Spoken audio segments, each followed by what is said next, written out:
यार खलजी ने कहा यार बनारस में खाली बैठे हैं और जरा आगे देखें क्या है। नालंदा मिला उनको।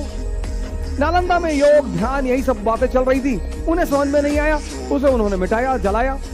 आगे बढ़े, आगे गए तो बंगाल बड़ा समृद्ध प्रदेश, वहां भी एक शासक था लक्ष्मण सिंह। 700-800 लोग थे, बंगाल राज्य 800 लोग।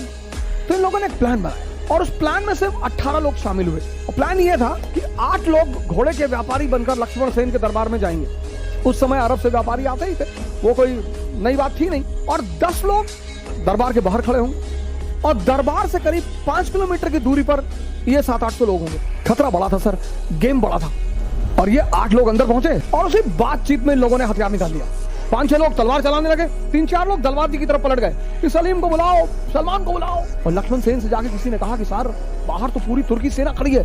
और लक्ष्मण सेन पीछे के दरवाजे से भाग गया और 18 लोगों ने बंगाल पर कब्जा कर लिया।